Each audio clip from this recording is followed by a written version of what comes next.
Hello everyone, my name is Grayson Milbourne and I'm the Security Intelligence Director here at Webroot. Welcome to this week's Security Vlog. Last week was RSA's Europe event and mobile was a very hot topic there. I also had the opportunity to present talking about evolutions in Android malware and looking at what we've seen over the past few years as this operating system has become much more popular. As mobile was a big theme, I figured it's appropriate for me to share some of the security tips I shared with my audience at RSA Europe.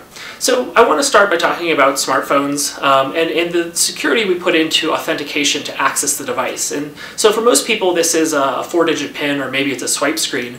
But surprisingly, looking at our own users, we realize that roughly 30% of them choose not to use any lock screen at all, meaning that to access the device, all you do is push the power button, and there you have one-touch access into probably most scary, your email account, but also your social networking sites like email, Facebook or Twitter, also are accessible with simply one touch of an app. So back to smartphone authentication, I think it's really important that, first of all, everybody does use some form of authentication. And then instead of using just a 4-digit PIN, it's easy to change the settings so that the PIN is either a 6 or 8-digit PIN. And by doing so, you greatly improve the security of that PIN, as a 4-digit PIN is very easy to bypass.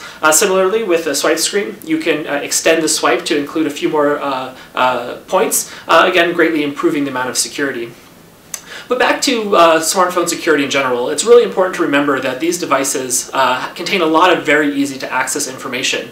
Compared to your laptop or your desktop, through a mobile phone, you have instant access to all sorts of information ranging from personal account information, email, social networking sites, browser history, SMS history, or contacts. The list really goes on. And so securing these devices properly is very important. And when I think about smartphone security, I think there's 4 areas that really need to be addressed. Thankfully, Webroot's mobile app addresses these 4 points, but to run through them, the first is at the app layer. It's important to know which apps are good and which apps are bad, and so having a security software to tell you this is a bad app is a good first step. The next thing to remember is that many web-based threats function regardless of the device visiting the website. So if you think about a phishing attack, that kind of attack will function whether it's a PC visiting the website or a mobile phone visiting the website.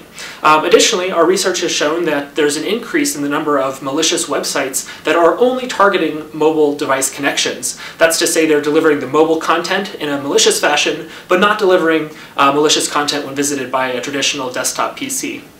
So having good browser protection is very important, and Webroot's mobile app provides you with browser security that protects you against these types of threats.